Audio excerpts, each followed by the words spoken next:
there are two slides, there are two little pictures that do not show up, and I did this in a PowerPoint 207, and this is in a 203. There are two things that I do when I'm not working.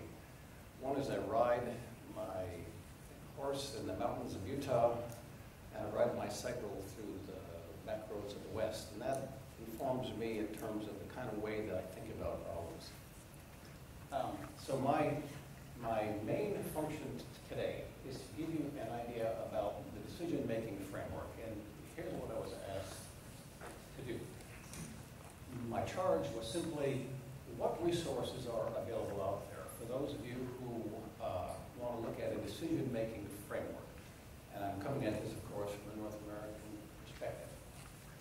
How do we make decisions regarding planning, regarding design, implementation, maintenance, monitoring, and evaluation to implement solutions to ecological problems? And you've already heard today of some planning efforts that are very, very well along. But what I want to do is to give you some idea of a decision guide that we put together in the United States. A second part of this charge was how do we ensure the use and application? If you do a decision guide, how do you know that it's going to be used? And so ours is a web-based guide, so I'll basically speak about that a bit. And the last question I was asked to address is, are there key lessons for Australia? One has to have a good deal of hubris to provide lessons to a continent that is already well along in doing these kinds of things. So I'll approach that part with a good deal of humility.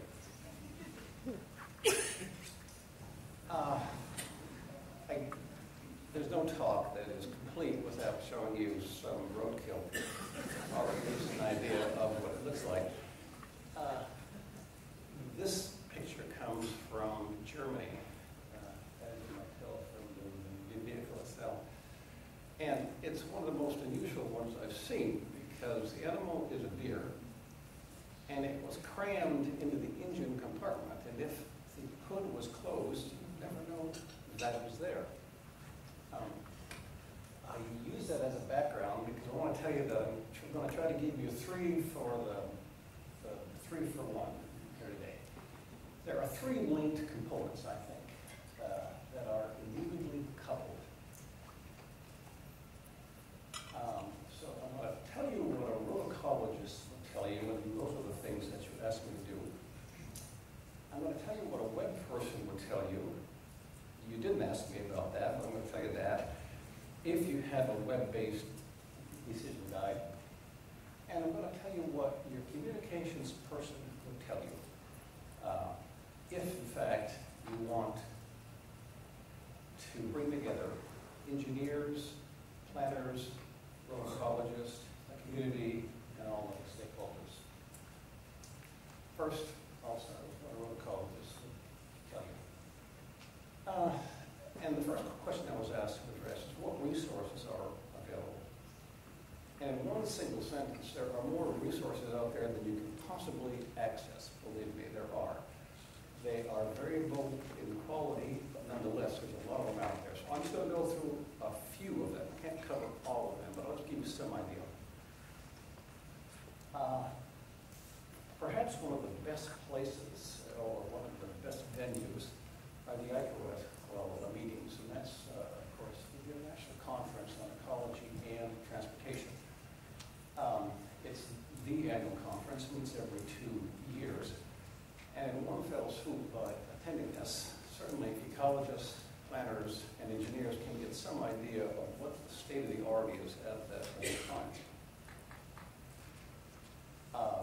When I looked at the last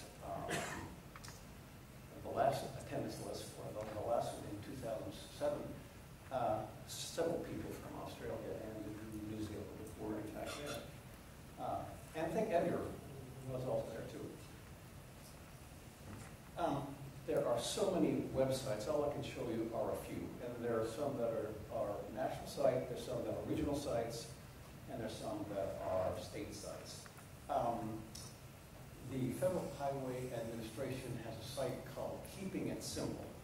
And what they try to do is to provide simple solutions that one can basically get on the ground without an awful lot of dollar input. A lot of you know about this ecological. It's a pamphlet, or rather a report that was accomplished. And if you look at Appendix C in there, there are so many resources that are listed in there that it's almost impossible to go through them all.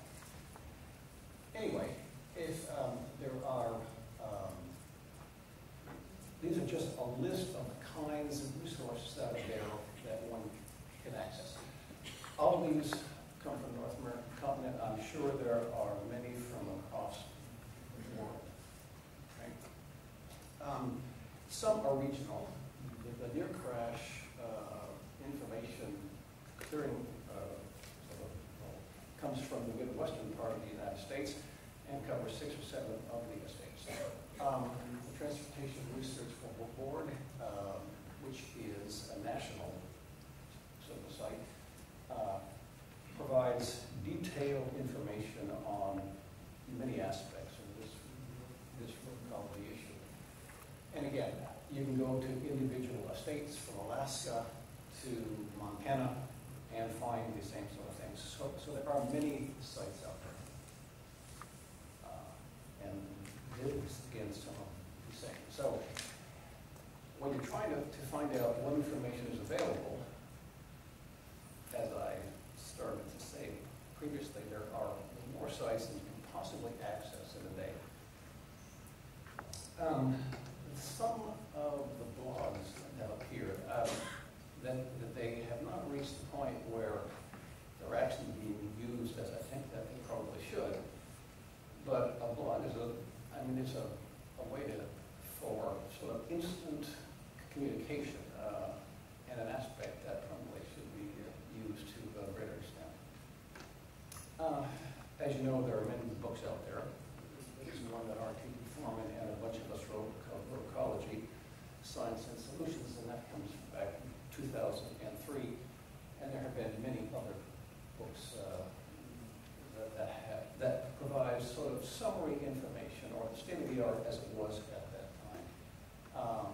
Ecological effects of roads from one year countryman. Corridor ecology is a large issue for which there is not only a large amount of information in the peer-reviewed literature, but it's also summarized in some of these books. And one cannot talk about rural ecology without talking about urban planning, urban regions, designing these greenways. It all fits together, and that's what makes it so complex. Maps are available. This shows Ithaca, New York, and it shows basically hotspots of deer vehicle mortality and significant ones. And in the United States, they're considered significant if you do more than $1,000 worth of damage to the vehicle or if somebody is injured. What happens is that when only those are reported, the number of animal vehicle collisions are vastly underestimated. There are educational projects that have been in